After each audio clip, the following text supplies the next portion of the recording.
What's up, everybody?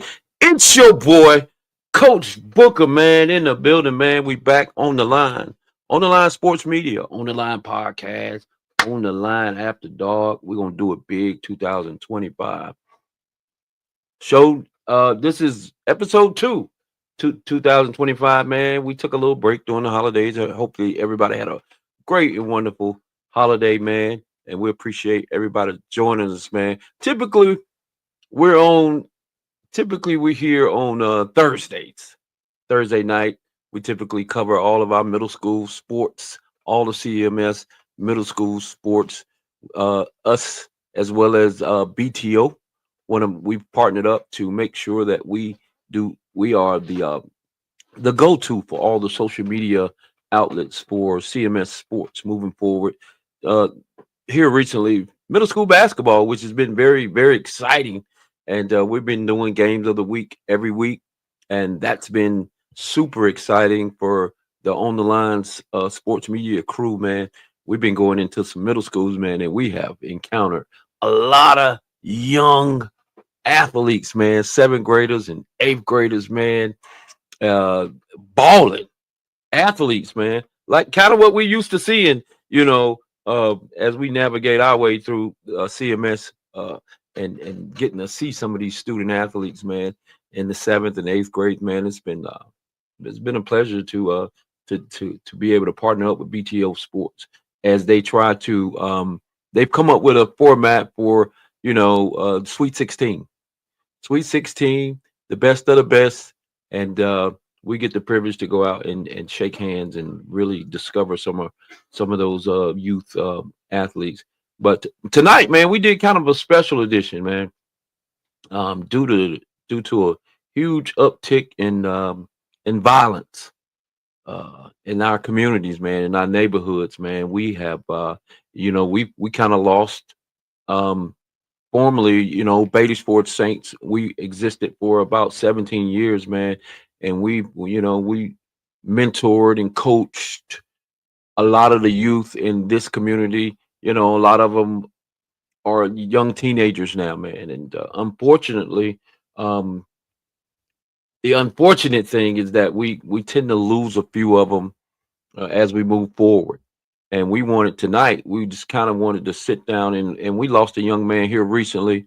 I won't disclose a lot of information due to the sensitivity of it, for his parents, but someone that kind of impacted a lot of us in a way that we just kind of wanted to bring on some guys who are very influential guys have been big impacts in the community and continue to be and have kids of their own. Some of these guys might have even experienced some loss due to gun violence in our neighborhoods, man. So we wanted to come on tonight, man, and just kind of talk about, have a roundtable discussion, and try to gain some understanding and share some ideas on some ways that we can prevent some of the gun violence and some of the things that we can do to kind of head it off. But I got a couple guys. I want to bring them on.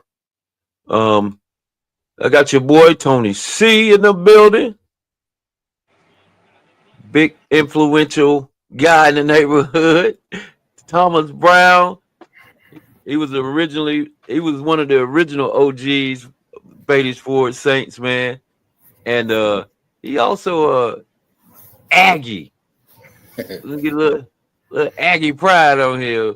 Oh Coach Lord. Brown, man, and he got some pretty good athletes in his families as well, his sons, um, as well. And then you got who's this guy?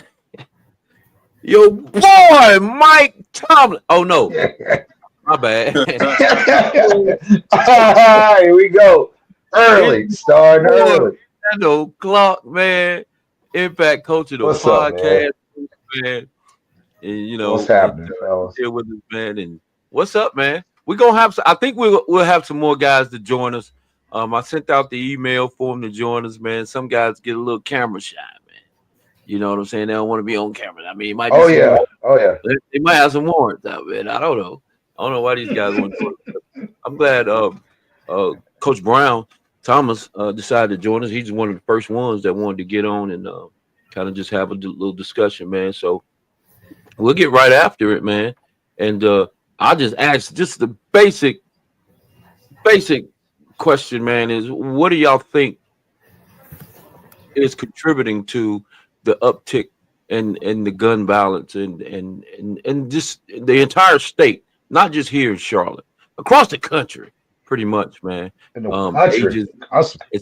it, it seems like it's happening as early as 12 to at least from between 12 and 25 seems to be the most relevant ages that you see a lot of this gun violence, man, where we're losing these kids, man. What do y'all think is the leading cause and gun violence? That's I for think just anybody. I think really we losing the old school values how we were brought up. You don't have the strong network in homes like you used to.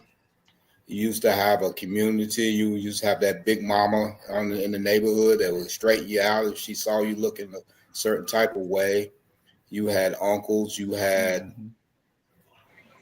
We've lost that way. We have a lot of young men that are trying to run the house per se. And my grandmother used to always say, when a young man try to run the house, you got a problem. And I think a lot of that is society as we know it. People are living their life through Twitter, Instagram, Facebook, social media, sexy reds of the world, and so forth. That's real talk. I Yeah, mean, it is. we're living our life through video games. No, it's real. We're living our life through these young kids are living it through fantasies, and no one straightens them up. You know, a couple of days ago, I told a young man to pull your pants up.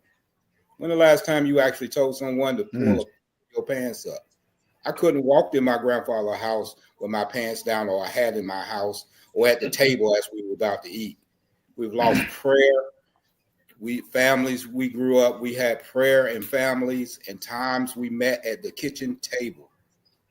How many times have you thought about someone meeting at the kitchen table, having a discussion of how your day went, so forth and so forth? If you have young ladies in the house, I have Mm. daughters. There's certain type of people that I want my daughters around. Young men. I had to take care of a couple of situations with my daughter at A&T in the last couple of years. You're going to address me in a certain way. You're going to walk with me in a certain way, and you're going to address my daughter in a certain way. And the reason is that because they think they run things.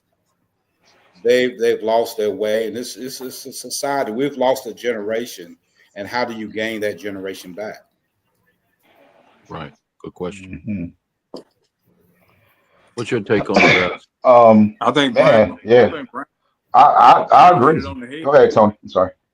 I think Brian hit it on the Mhm. head, man. It's to me, it's just the glorification of these lifestyles that aren't real, and a lot of the kids or the young people buy into it, and they don't understand the consequences or ramifications of those lifestyles. Like you said, like even down to a young lady being provocative on the internet, or kids on there toting guns on the internet. It's like there's a real life consequence that goes with trying to live that lifestyle, and a lot of them take it from what I think is social media and try to take it to real life. And a lot of those kids realize that there's consequences with that, because a lot of people not playing with you. We're older gentlemen. I'm pretty sure Yep. we all feel the same way. I don't have the time to play with a young kid, especially if you putting me in a position Not where gonna do it. my family or my life is in danger. It's just not gonna happen. And I think a lot of those kids don't know that. Like, it's real. If you live by Yeah. the gun, you die by the gun. That's just the way it's gonna work. So I think, like Absolutely. Brown said, and we got to Yeah. get back to building foundations, building communities, something outside of just what's Right. going on in my house. But like I always say, what's going on in the house next door, because that has to be just as important as what's going on in your house. Hmm. Yeah, because the guy next door, if he ain't getting the training your kids getting, that's gonna be the kid your kids got to watch out for. Right. But like you So said, man, I think a lot of people put it on the social media thing, but you gotta understand, like you said, it starts at home. Like who's monitoring this social media from? because what's happening is, in my opinion, is that the world's gotten so busy, parents have gotten so busy, they're working more, and they're letting that tablet babysit, right? And so those kids is over dopamine all the time. They got to constantly be stimulated, and then the parents are so on the go. They need their rest, so they still. And that's where it starts, man. There's little stuff and like that's cute, like the Disney things, but there are so many messages behind that stuff too.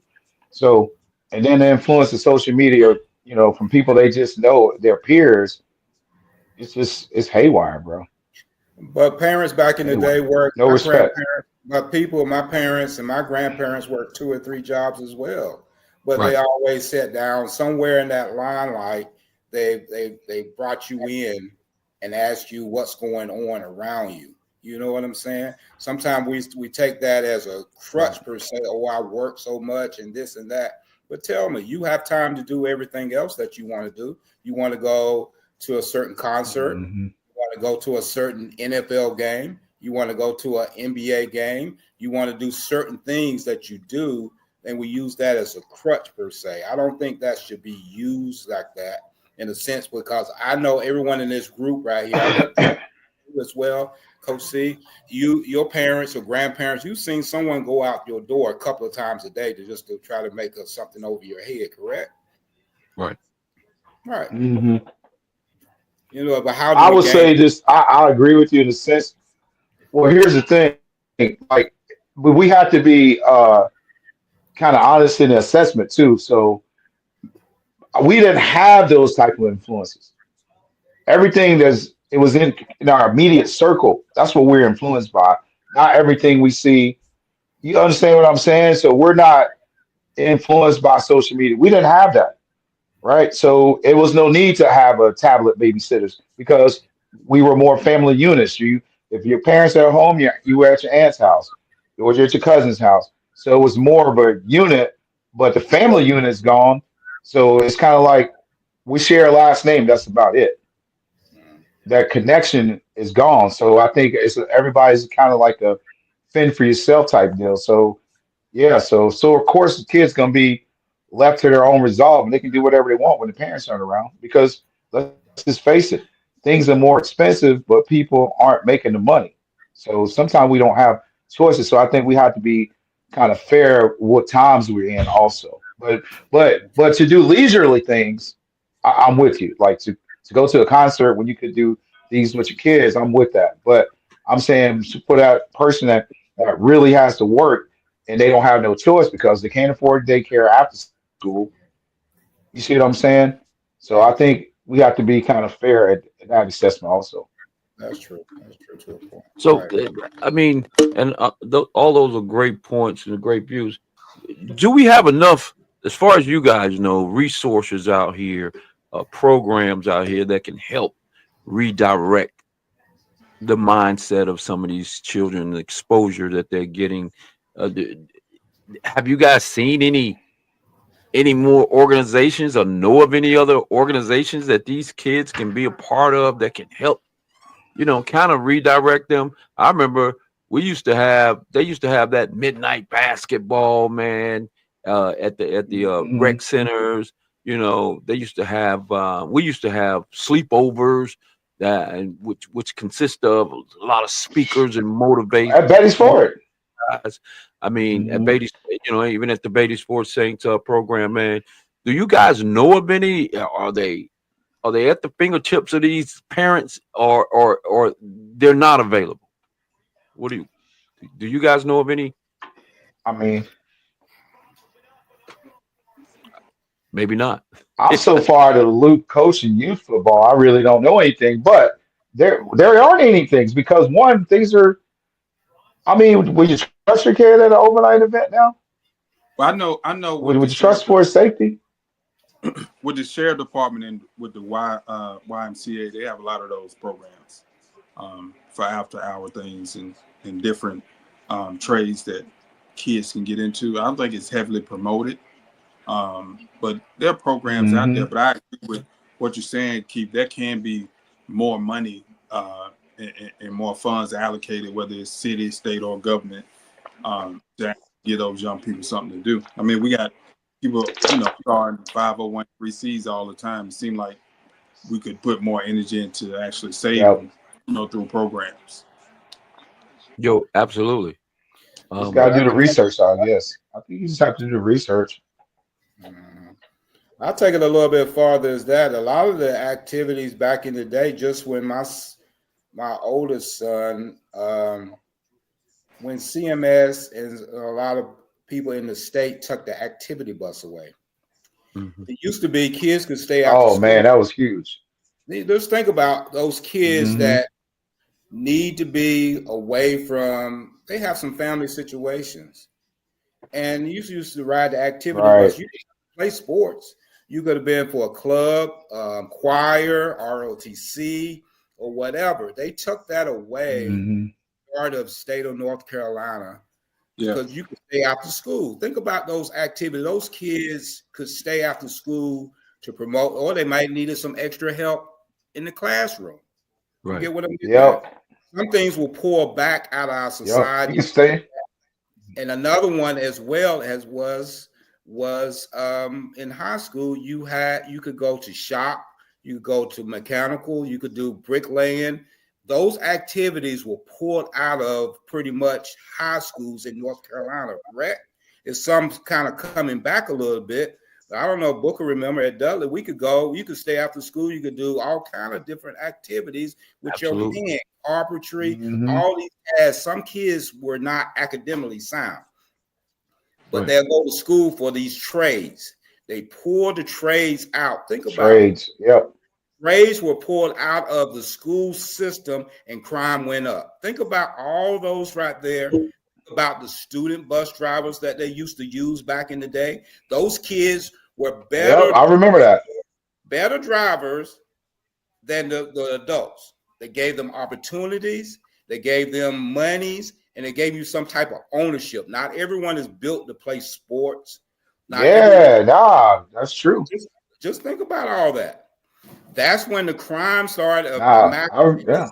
It's the same thing when they did away with, the father in the home, just the mother to get that check. Things are systematically done for our race Hmm. as well, and it's increasing our crime and stuff. You will put those trade systems back in these high schools across the state, put the activity bus back moving around, because every parent's not built like you and I. I will run like 12 years a slave to get my daughter somewhere. She was playing basketball at Sedgefield at that time, Hmm. playing football for the Saints. I mean, we moving like crazy. And Booker the same way. Everyone here understands exactly what I'm talking about, right? Absolutely. Think about these pieces. Hmm. We talking about Yep. activity for kids, but things are done so we can look at ourselves and bring crime amongst our race because they pull things out of the system. You put those pieces, those little But nuggets those. back, you will see a difference in the crime rate. I promise you that. It's a great point. Well, let me ask you this: why would they, if that's what they want, though? So who's gonna lead the push? Who has to lead the push to get those things done? Because we It's obviously know our city for us. council is not going to do it, and all the government's not going to do it. So who has to lead the charge to get those programs, those after school programs, those trade classes, and all those activities to keep our kids occupied, right? To keep them out of the streets. Because what they want is them in the streets because the least police or least supervision they have is the greater chance for them to become criminals, essentially. You know what I'm saying? So why would they do that if that's the design? Well, I don't think we push enough to go to certain city council meetings as well, the CMS meetings as well. Maybe something could be more in house. A closed mouth doesn't get fed, right? Well, how do they really know that if you don't have the numbers to show up? Just Right. think about certain things happen on certain zip codes. Those white folks show up at these meetings in CMS and council meetings. It might not move the needle then, but you see how they move to get certain things done. We just need a Well, little it's something. based off their tax dollars, so they gonna show up. Yeah, they gonna show up. They gonna get. My kid went to Lansdowne, right, Mm-hmm. bruh. anything that was going on in that school, you had to be there early to get a seat. I don't care what it was. The Right. parents are showing up, right? And then you go to other schools and you don't see that. So it's like that's what I'm saying. So who has to lead the charge? You just answered it. The parents. The They parents do. got to get out here and get to these school board meetings, to these city council meetings, to the police station. You know, it's police athletics and all these different programs, Boy Scout, all these things. They got to get out there and say, look, we need these programs in our neighborhoods, in our communities, and not be running to the candlelight visual. We shouldn't be. That shouldn't be the number one freaking nonprofit. You see what I'm saying? Like we should put the candlelight people out of business if all possible. And no disrespect to them, but I'm No, saying 100%. like No, put we them out of don't business. need that. We don't need that. Let's put them out of business. And no disrespect to them, but I'm sure they would love to be out of business, Right. right? But Right. so we got it starts again back in our home, and then let's talk about another thing. The churches aren't what they used to be, right? There's no strong church community church, the ties, and where because there's more stuff going on in the church than in the streets. So Mm. that trust is not there. You know what I'm saying? So it's like the foundation, the things that were the foundation of the black family when we were thriving, business, school, church, right? Economics, education, religion, strong families, that stuff is gone. So that's how we got to get it back. That's the only way to correct it.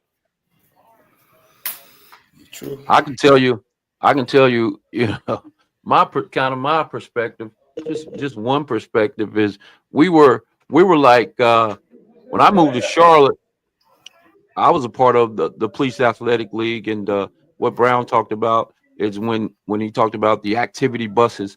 Those activity buses used to go and pick up kids in these different neighborhoods and introduce them to you're 100% right, Thomas. 100%. They used to pick them up, bring them to the police athletic league, take them other places, museums, Yep. take them, get them exposed, help them learn trades. Things that would ignite, initiate their brain, or activate their brain, and keep them Yeah. occupied on things. They were a little bit more confident about when they was in the street. They were fixing cars. When they was in Hmm. the street, they were building things. Yep. They were making money. They were able to make money because Right. let's keep it real. Some of the kids um wasn't some kids all every kid ain't a bright kid in school. You know what I'm saying? But but he can learn a trade, right? College Which is not gives for everybody. which gives Hmm. them the confidence to go out in the community and make money, man. And you Hmm. never know. He may end up loving it, may end up being the best mechanic, Hmm. the best Right. builder. Hmm. You could become a builder, building houses, building anything, commercial businesses, whatever. You don't have to have that degree. You don't have to Good be 100%, one. have to have that college degree. So those programs are definitely much needed. I totally endorse that. What we also need, I'm gonna tell you what we were foot soldiers, right? We were foot soldiers, and when I say that, Yep. from the police athletic league, which is where I started interacting with these young kids in Charlotte, to building the Beatty Sports Saints. How did we build the Beatty Sports Saints? Right, we went out in the freaking community on foot, on foot, knocked on doors, talked to kids, talked to parents. I didn't know crap about Beatty Sport. I didn't know the history of Beatty Sport, any of that. I just knew it was inner city that the police athletic league didn't want to be involved. For some reason, they were not picking up these kids. Okay. And we were like, well, why aren't they picking up these kids on Beatty Sport Road? So me and Greg, the founders of Beatty Sport Saints, we went in the community and just started knocking down doors, sitting down. I remember sitting down on a porch, on people's porches. I felt safe then. I felt safe back then. I didn't know anything about Beatty Hmm. Sport. Talking to Yep. kids, go in the house and get your mom. Where's your dad? Foot soldiers, man. When they saw us, they gravitated to us. Why? Because truth of the matter is, some of the young kids don't see strong African American men walking around in their neighborhoods that's talking to them about joining organizations or sports. When they see us, sometimes they fear. There's a fear now, I think. And you also That on the radio too, because I remember you all on the radio talking about the Saints. yeah, we That we were, we were all over, man. But I think and I don't know how safe we feel by getting groups of men walking these different neighborhoods, man. I don't know if that'll help prevent things or what, man. But I think we missing It will. I will. that those foot soldiers, man. I think right now the the gang members, the gang members, and these young gang members now are the ones that basically have taken over the neighborhoods. right. They're the guys that's walking the neighborhood But here, and recruiting these kids. We're not doing it anymore. Us, yeah, me, you, no. and the guys that's on here. We're not doing it. The gang members are now taking over and recruiting Hey, now. I tell you, this Booker, Mhm. being Charlotte 10, I actually played PL ball. Right. And what they do, man, they have 5-6 Me vans and too. they'll go all over Charlotte. And Philando, you know this. What they did was they start cutting the jobs. Yep. So they didn't want to fund Yep. those jobs anymore. And that's what killed those programs because those kids went everywhere. That's why It was after working high too much. It was working. yeah, it was working because you know they had basketball, football, they had boxing. And all of them Mhm. were Yes. every rec center in the neighborhood. So Yep. now kids can't even really get to the rec centers unless there's a rec center in their neighborhood. Mhm. Right. But to speak what Coach Brown was talking about, you know, my sister does internships yearly for college kids. It's hard to recruit kids there. I know a guy named Stanley Potts does a gaming thing for kids also. But what we found, man, is that the attention span of the kids is so small that it's actually hard for them to actually commit to a program like they Right. would have committed to Mhm. Christian program or auto mechanic program back in the past. So it's really hard trying to find what they're interested in and what they like. I mean, you used to could do it with production and movies or in music, but now they don't Takes want to too do that long. because they feel like they could just like we're doing right now, plug up their phone and get on the internet and put out there whatever it is they want to put Yeah. out there. So I think the biggest thing, and Booker, you made me think about this when we're talking about being influential, pushing our ideas and our thoughts on the city council and government officials. Hmm. I think we got to do more outside of when it actually touches our doorstep. Because the Correct. things, the I agree. crime, shootings, all this is always going on. It's just not important until it's, wait, I know that kid. You know what I mean? And it's sad to say that it Yeah. works like that. That's the truth. So we got to be mindful, not only, us as coaches are losing kids or whether it be to the cemetery or to the prison, that other people are doing that too. So it's not Right. just, kids in our neighborhood, but it's just young Black kids across Charlotte and the state as well. So what can we do to kind of be on the proactive side as opposed to the reactive side, waiting for it to happen because we know it's happening. Right. Totally agree. I'll tell you what, man. I'm sorry. Go ahead. Keith. No, you go ahead. No, I was thinking. It's something occurred to me when we asked, like, if we think about this, who has the strongest hold on kids in Charlotte in most cities, inner cities? These youth football coaches, right? You football coach. So Yeah. if you take an initiative to the league, they have more access to kids than any other thing, any other sport, any other organizations going on right now. There's 20,000 teams, there's 30,000 leagues, it's year round. They have more influence on kids than anybody else, right?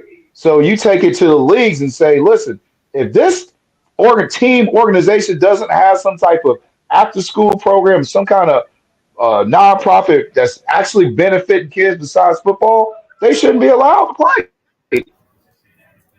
Instead of just taking these kids' money and basically shopping them, playing them, and just dogging their bodies out for all year round for their gain. If you're going to not have something really offer this kid outside of football, you shouldn't be allowed to have an organization.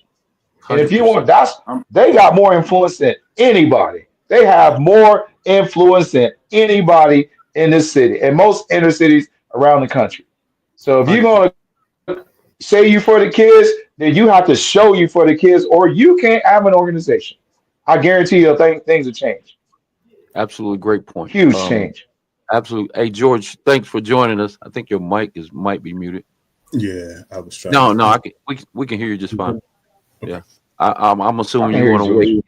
You felt compelled to kind of weigh in on some of the conversation. So go ahead if you want to. Just kind of tell us Yeah, what I'm just listening. Of course, the situation from last night, I don't have, any details, but it's just sad.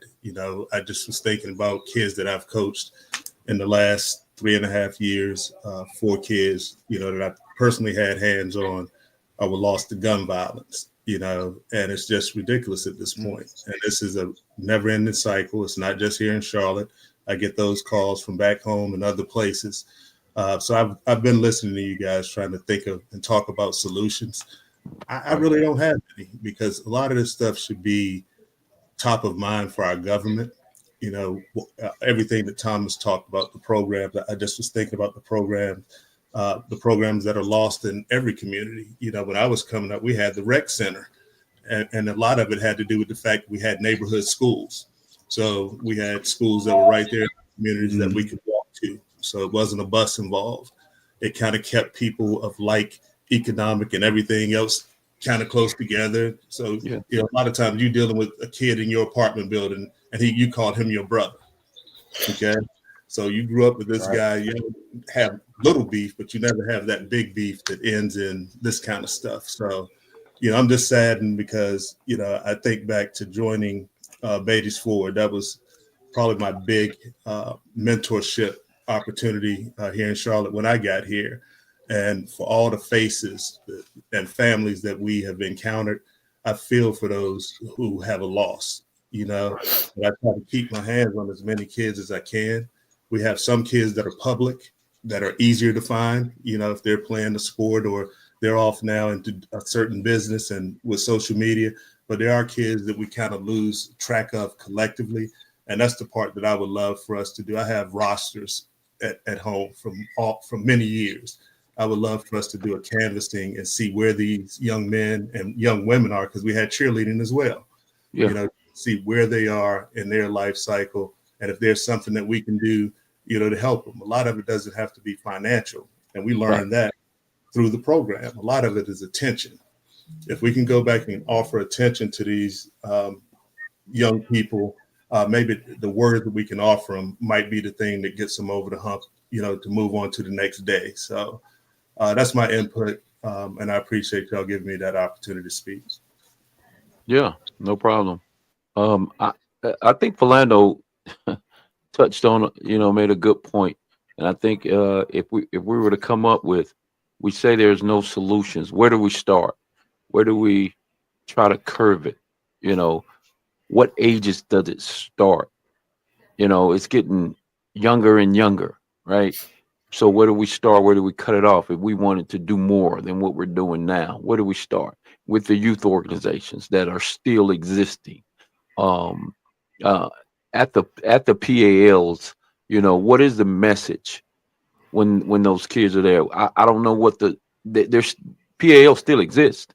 So what is their what's the message? Do they take that moment sometimes and get away from sports and talk about the negative exposure that's going on and the things that these kids are being negatively exposed to in these neighborhoods?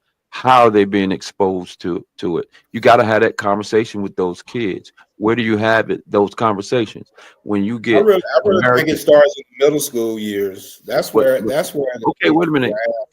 The grab. American Youth Football League has over 1,200 kids, right? Throughout different organizations. I'm talking about kids ages 5 to to 14, right? Then you got within the AYF, you have probably say 30 different organizations. You got United Youth Football League. You have AAU and you have Pop Warner. If we were going to start, I'm just saying, if there was a solution, if we wanted to start somewhere, it would be guys that would have to go in like us and say, "Hey, can we have a moment with your kids?" And maybe just have those conversations.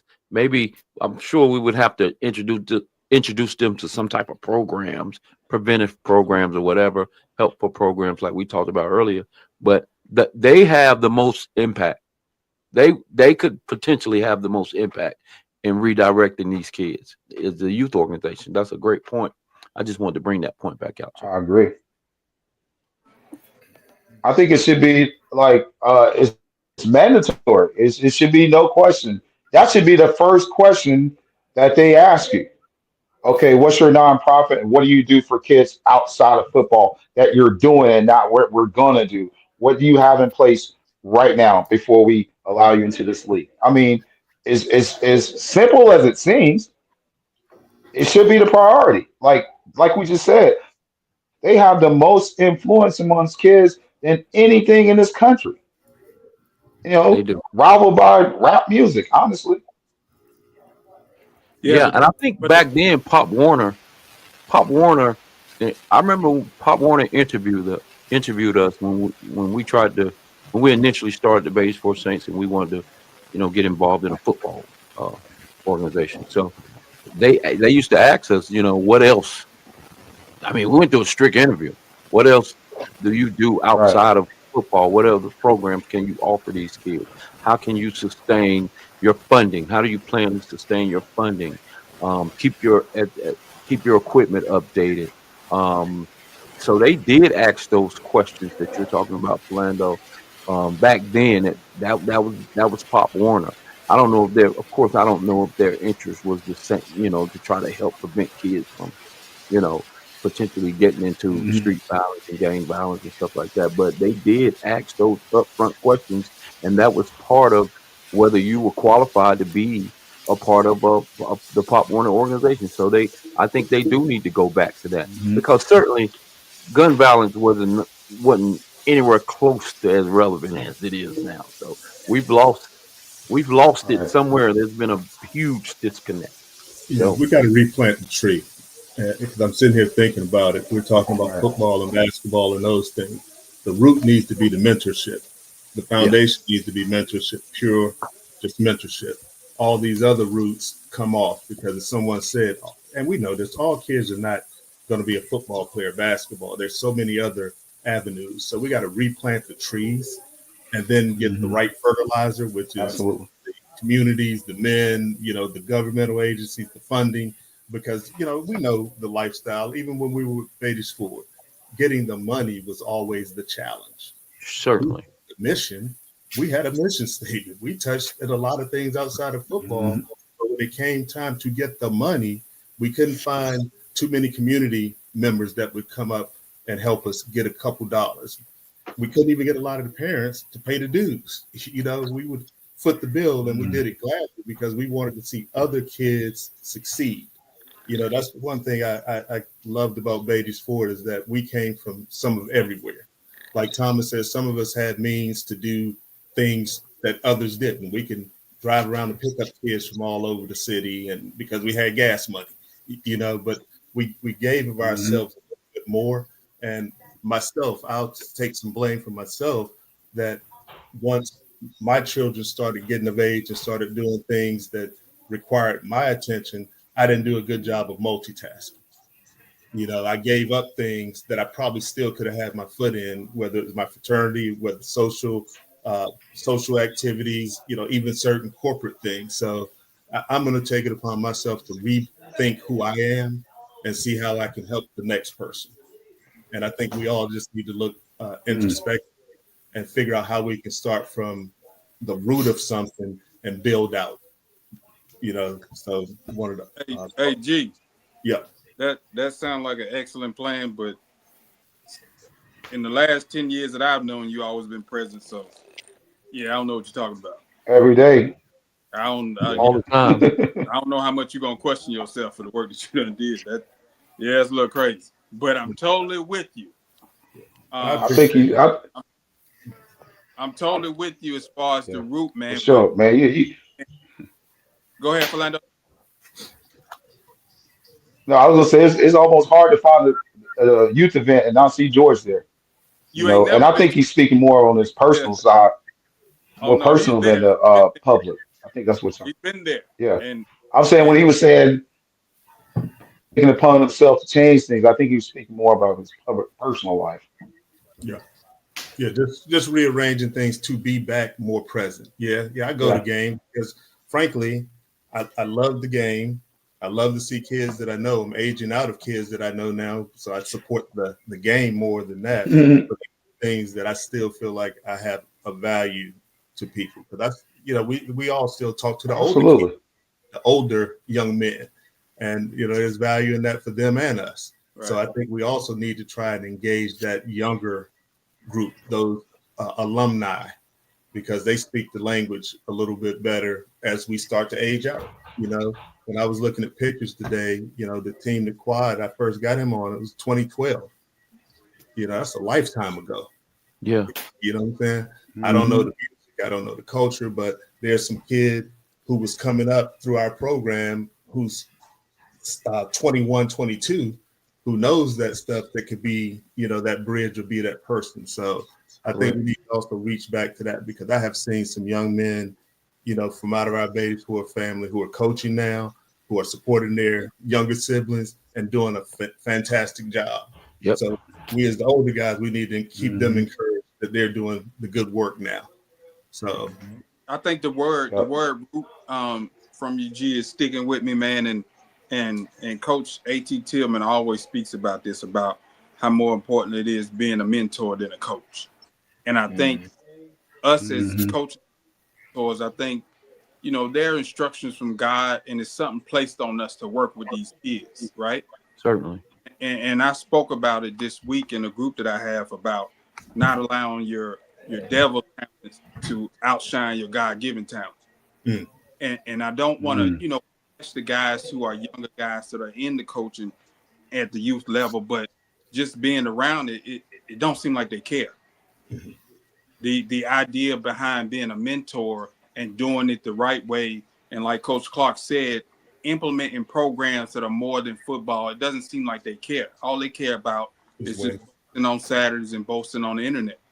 And like Booker said, if PAL or if AYF is implementing different criterias and prerequisites that you got to have, some of these guys will just find another league or a way to go without doing it the right way. Yeah, Yep. And that's that's the fair. sad part about it. Hmm. That is. So it's like, can Yep. we cut a corner to get our objective across? And we know, I wouldn't dare say anybody that spends 3 to 4 days a week with a kid who isn't their own don't care about kids. That's far from the truth. But we Right. also have to get these young guys to be mindful and understand how much of an influence they have and how much power they have to, you know, Shape uh, the next person. yeah, to be a part of the trajectory of these kids' life, because we can lead them to the right place and we can also lead them to the wrong place. Yeah. And the same way Mm. people look at the Absolutely. internet, or they might look at parenting or whatever it is, the influence is the result of what taken away from those kids or influencing them in a negative way. It's not going to rear its head till probably 3 to 4 years, and at that point, it's too late. Mm. We gotta push how important now Yeah. is right now. That's a fact, Absolutely. Jack. And there's definitely no Totally perfect, agree. 100%. no perfect Hmm. plan, but I think we got to do something. And you make a good point, Tony. With some of the younger guys, we got to continue to mentor them because a lot of us got into it because we had a kid that was in it. And if you did it the right way, you wanted to give as much to everybody else's kid as you gave to your kid. And that's where I felt that's how I've Hmm. always done it. I'm gonna root for everybody's kid, not just my own. I want everybody to be successful, and I want them to be successful in Absolutely. what it is they're good at. You know, I had the pleasure of one of our former coach's son graduated over the summer, They had a family, celebration for them. And I got to see a lot of not only our families, but a lot of our kids. Some of the older kids are going into the military. They're doing jobs. One of the kids was in the welding. We got some other kids who are equestrians and entrepreneurs. So reaching Yeah. back and hey to those kids and how you doing, that's what we need to do because they're going to be our leaders. Because again, some of us we're Right. aging out. I can't show the kids how to do up downs because I'll be more down than I'll be up. You know what I'm saying? Fernando did that part, but we need that next group of men to come up behind us. And like I said, I have some rosters that include some of those young men I'm thinking of that we need to try and reach back to and see if we can get them engaged. And this A is not, reunion. and Which it's is not just here. We got to multiply this thing thousands and thousands of times all over the country. yeah. I mean, every community is dealing with the same. We're in every community we're dealing with the exact same thing, and that's just crazy to me. Yeah, you're exactly right. I think we at some point we got to have a big reunion, trick people. We having a big reunion, and then kind of from there I tell think them we have some a of our handshake to issues. say that we're going to have a Beatties Ford reunion, and we're going to do it at this place at this time. We want families and former players. I think we could get people to a place. Yeah, It may not be one time; it may have to be several times. But if yeah, we establish what we're trying to do and put a mission together and a calling out to people, most people will side on humanity. I would think. yeah. But And that's unfortunately, we're gonna have a reunion at this funeral that's going to come about. yeah, And that's Well, the one that we and have two we comments. shouldn't, be meeting. We meet at certain places that we shouldn't sometime, but maybe that'll be the opportunity to reach back and start something like Yeah. that. All the people young men that's going to show up for his homegoing.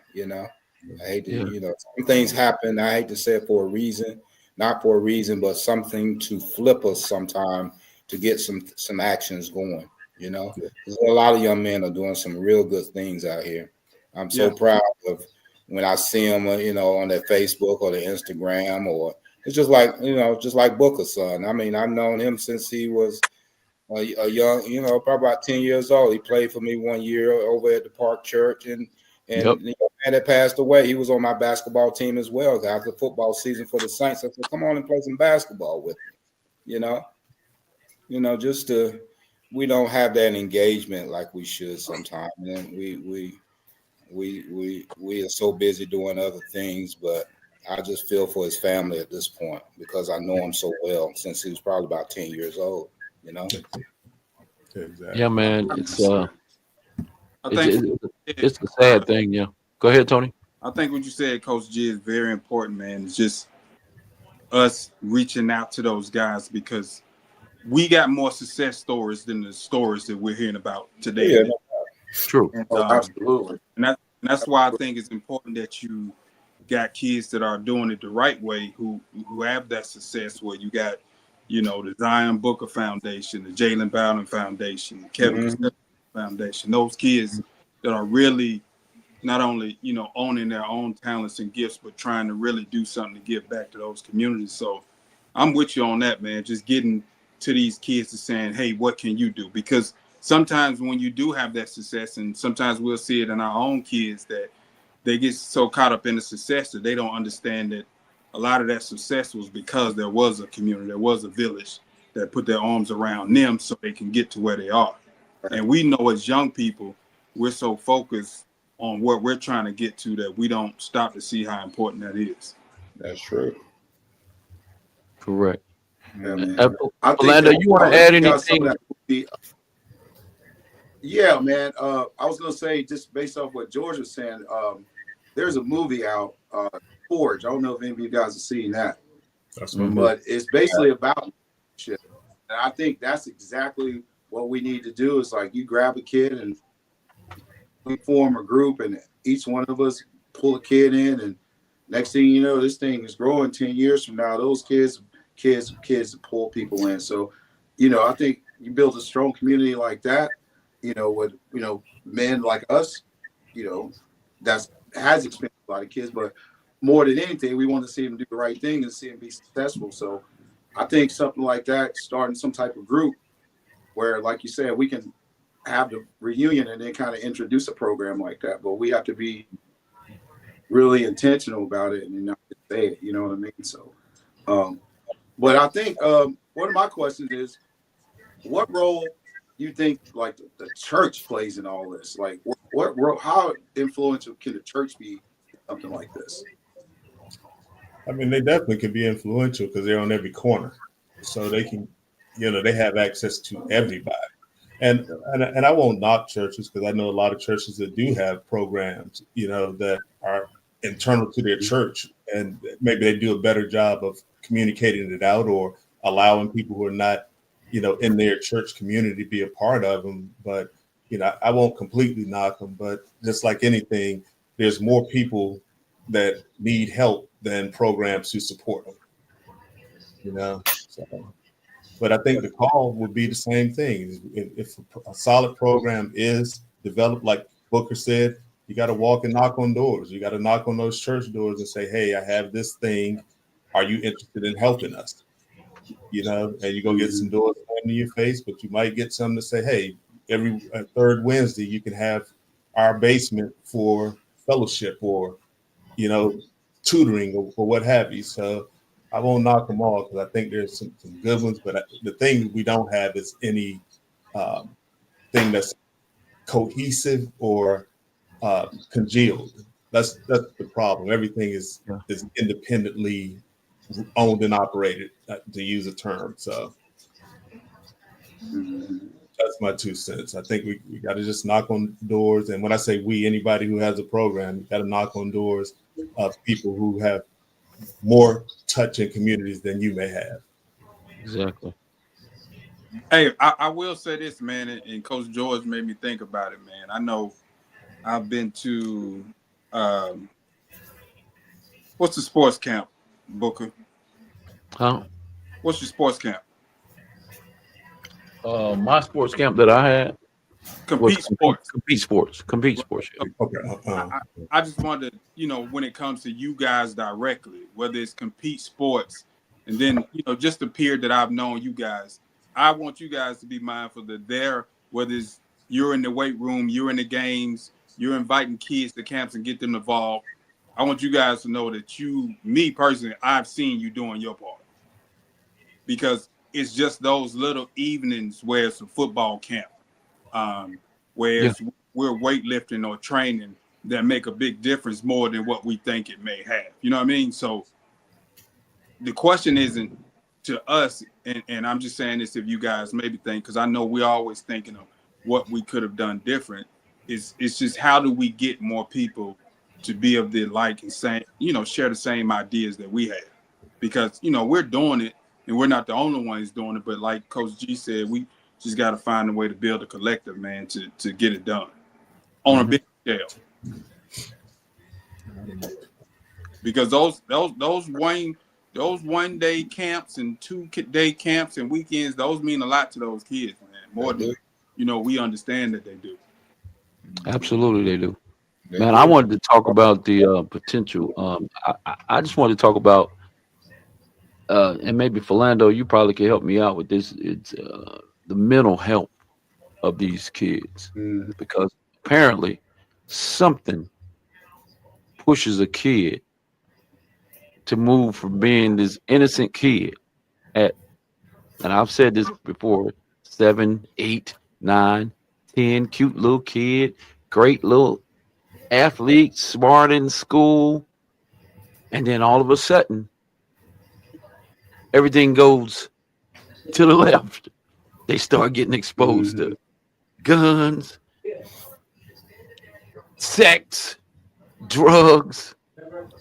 Where in the heck is the disconnect between that cute little kid to when they actually start engaging in all this negative activity, man? Where do y'all think that, what ages do y'all think that start at, and how in the world do they get exposed to so much so fast? And and because it just goes downhill from there. I have an idea about that, Booker. And I've thought about that before. That same question. It's funny that you asked that. I think when we were younger, everybody was content with the place that they had amongst their peers. So I know I'm not one of the cool kids. I know I don't play football. I don't know I don't play basketball. I'm just okay with being me. To me, the kids of today is they have to fit in somewhere, as opposed to, just being content with who they are. So I have to push whatever it is I'm really not. So if it's a young girl, I got to be overly promiscuous to fit in with this group, to get this attention. If it's a young guy, I got to be super tough or super thug to fit in with this group, because it just seemed like it's just too much pressure to just be an individual for some reason. And that's just my thought. It's like it's too much pressure to just be yourself and let that be the end of it. Well, I think Coach I gotta be gang. I gotta talk a certain way. I have to be a certain way in order to be accepted or get approval from people. Again, whether it's the internet or whether it's social media or it's in person, it's just so much seeking approval from others for some reason. I don't know why it is, but that's just what it is to me. I think what Booker's question, the answer to that, Coach Brown said something about that. It's like it starts in middle school. You start kind of, you seeing different things than you saw in middle school, elementary school, because you're not going to school with different people now, right? So you start gravitating towards certain things, and then obviously the influence of music and social media, and there's no individuality, like you said. People are afraid to be themselves, so the easiest thing to do for comfort and security is to conform with the masses, right? So, and a lot of it goes back to me. You see a lot more divorces these days, right? So the family dynamic breaks down, and you don't have the influence of both parents, with the mother and father in the same place, and that influence goes, and then they start looking for that influence outside the home, and they're easily influenced because, like you said, they want to be one of the cool kids. So when you don't have that disciplinary at home to enforce these things, it starts to get away from it. And like Booker said, what happened to that little cute kid? Well, a lot of times that's what happened to that cute kid. Well, a lot of it, right, and that's why they call middle school called the middle passage. My aunt taught school in Statesville for about 20 some years, and she always said that middle school years are where we lose a lot of our kids and a lot of our young kids. And also, I really think as a society, we have lost so much when we integrated our schools with white folks. You can look at our black males. I've had issues. I don't know if you, Booker or whoever, have young men goes into the school system and they have issues at school. And the reason why a lot of them have issues at school is that white teacher. That white female teacher, that same bright kid, bright eye, come out of pre-K to the 5th grade, he gets to middle school, and there are always one or two that would try to destroy them in some kind of way. He's too hyper. He needs this. He doesn't follow attention, so forth and so forth. Little Johnny is the same kid, and they don't categorize him that way. Maybe we ought to put him on some drugs. Maybe we ought to do this. Maybe we ought to do that. I've had issues with white teachers. I have an older son that's 30 some years old, and then my son that I have now that's at Campbell. I've had issues with the white teacher, how she wants to destroy the young black male. She's going to give them, not all of them, it's black teachers as well, because they work in cahoots. We've lost so much as a society when we integrated these schools. When it was back in the day, when it was just our schools, we owned our own. A lot of those issues as well. Think about it now. If we all think about it, look at that white teacher. I bet Booker's had a situation with his sons with white teachers, huh? You know what I'm saying? Yeah, just think about it. They want to destroy them. Zion or your other son is bright, very bright young men. All of a sudden, why am I getting this grade right here? I've had conferences with white teachers about how their mindset is. Think about, go back and listen to Malcolm X. How can the press that trying to destroy us, impress us, teach our kids? Yep. And some of the root of the problem is right there as well. That's where some of the problem is lies. That bright young man you talking about, how does that young man change so much? My son was at Howland Creek, the middle at Montessori. And when he got to the upper grades, it was this one white teacher and this Indian teacher seemed like trying to destroy his joy. His grades fell off. He's doing this and doing. I never had those type of problems. I said, what is the problem? And that's why I moved him out of there this last year. Think about some of the young men that you all know, and you can go back to the source a little bit. So some of this at CMS, they spend majority of their times where? In school. With that what? White teacher. Yes. A white female teacher. You don't have a lot of black males in the school system, correct? They're PE coaches, maybe teaching a little English and a little math. Think about it. It's less than what? 9 or 10%? I'm just looking at some of the route. We're looking at all avenues of where our kids are. Some Absolutely. of it's based on our own, but some of it's going into the school system as well, and your young men change. Isn't that right or wrong? That's correct. Yeah, I think, Brian, I think it's a lot of right with what you're saying. In just my years and just being in academia and in the school system, I've witnessed things, that you're speaking of. My son has a white teacher currently. But I think it's, and stuff like that does actually scare me. But I think it goes back to us being intentional about our parenting and setting expectation from the teachers, what we want and what we demand. But I wouldn't simplify it as just a white teacher. I'm gonna be honest with you. The majority of the people that I've witnessed in academia, especially in the high school stages, really don't give a damn about the kids. No, they don't. They just have to check. Whether it be the teachers, and the majority of the time, it ain't popular for me to say it, most of the high school football coaches don't give a damn about the kids. They don't. So, in the same way that you said that, a person who a kid looks up to as they may see as a mentor or someone that's going to usher them into the next stage of that life, when those kids get that type of energy from those people who may be unhappy people who are experiencing things in their life or who aren't qualified to work with young people or understand the importance of that role, that can deter a kid and have them go in a totally different direction. Because I'm telling you, I see it not just in the classroom, I see it on the football field all the time. That's true. I don't care about that kid, and now this kid is cutting the coach out, and he done walked off the football field. Football was his safe haven away from the world. So now what is this kid supposed to do? That is true. He's definitely gang now.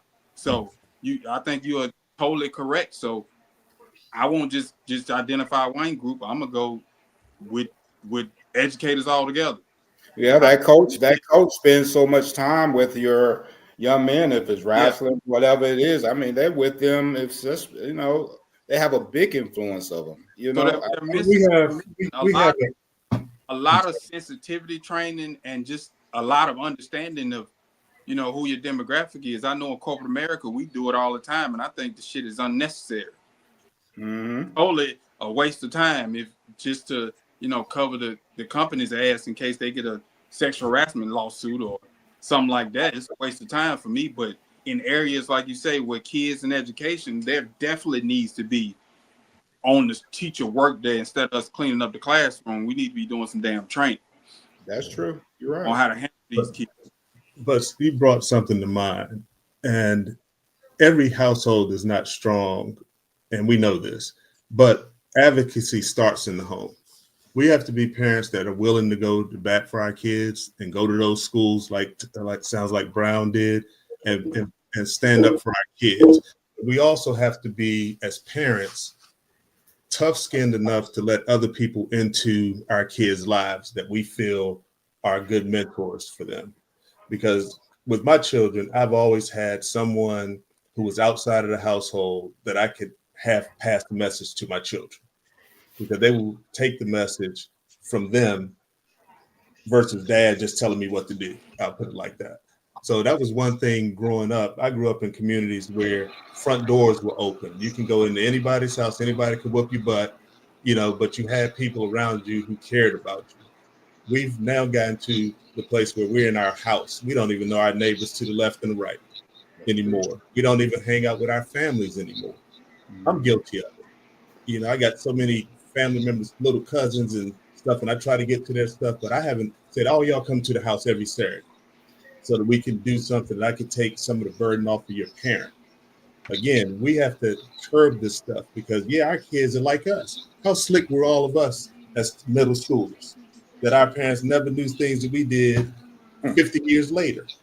Some of the stuff I tell my mother that I did, her mouth drops. She had no idea the things I was exposed to, the things that I did. And we can't think our kids are not experiencing the same things, but we got to be able and willing to have the tough conversations with them, but also have other people willing to invest in them. And that's the only way that I feel like my children have moved on, is because there were other people helping them through things that I still don't even know about. And mental health right now is one of the big things. You talk about The Forge, Philando. I sent my son that movie maybe 2-3 weeks ago. We were having a conversation, and I was asking him, he had a couple games that I wasn't proud of. Let me not say proud. I didn't feel like he played his best. Okay. So as a father, your child's process, and you said this has to be something that's distracting them. Okay. And The Forge was the perfect movie for me to send to him after he told me the things that he did the prior week. After his bad game, he said, I got rid of all my social media. I did all this. The next game, the results were better. But The Forge taught that lesson that God gave this young man an opportunity to get rid of something so that he can get the things that he wants. And perfect movie. Again, I encourage any of you to look at it. I came across it by accident. No one told me. I just happened to be laying on the couch late one night. But the message was very deep, and I've shared it with my son and other people because I think that's one of the things we can do. It's a simple thing that we can kind of follow an example from a movie. Yeah. Mm-hmm. That movie was shot here in Charlotte also. It sure was. Yep. Back now was Charlotte. Yep. Well, gentlemen, what's the time in Booker? Because I got to run. No, we're good, man. I was going to actually kind of end it right here. We've been on for an hour or so. So I think it's a part two to this. Yeah, certainly. Because I'm sure there's Absolutely. other perspectives that some other people would like to add, man. The issues the issues we facing with these kids are so complex, it very unsettling, to say the least. This youth violence and the solutions won't come overnight, but the change starts with these type of conversations. So, I like to thank you guys, um, you know, coming on and tackling and adding some insight on a lot of these issues. So I appreciate you guys coming on, man. Unless anybody have any other, things you like to add before we get off, man. I just Hey, want man, to pray for our family. I'm praying for the family. like to. Yeah, I was gonna say, man, we spoke about a lot of solutions, man. And one thing that we didn't do, and I know we all mindful, we didn't implement God into the conversation or acknowledge how important that is. So, as 5 men just on the line talking about how we can improve the community, I think it'd be cool or fitting if one of us could, end this in a prayer, not only for the kids whose lives we want to change, but for the families who've been changed this week. But since you brought it up, big dog, we all in. Let's do it. Let me say one thing before we do that, Tony. I think the one thing that's important for all, because I'm a really big proponent of it, we all, as men, these men that's on the panel, we need to make sure they're our mental health center. They need to do what we need to do so we can show up in these other relationships. So I think, man, take your mental health very seriously. Take your time to be with yourself, learn yourself. Like you said, George, you're trying to relearn yourself. Take that time, man, because it's kind of like the the playing theory. Like you got to save yourself first. Correct. I think that's so important. We take care of ourselves, our mental health. So because we're fathers, we're husbands, we're friends, we're business owners or employees, we have a lot of other relationships we have to show up for. So let's make sure. I beg you guys, take care of yourself first, man. Take care of yourself. Take time and make sure you're good. That's why. Tony? Yeah, I knock it out. We want to bow our heads. Lord, we come to you as humble as possible. We ask that you continue to rule our thoughts and guide our lives. We want to pray for the families who've lost and experiencing loss, hurt, and pain. Not only those who've lost a child, but those who've lost a child due to involvement in gang violence. We ask that you continue to guide us and lead us in the right direction so we can be influential and live out our purpose in our own lives as we implement change and growth in others as mentors. It's in Jesus' name we pray today and every day. Amen. Amen. Amen. All right, guys. Thank you. Enjoy the rest of your week, man. Your weekend, we don't talk, man. And hopefully you guys will be able to come back for part 2. Yeah, Let's knock it out, man. definitely Hey, I let love me you know guys, about man. it, Good to Booker, see so you. I can get on, okay? Okay, Coach. All right. Thank you. All right.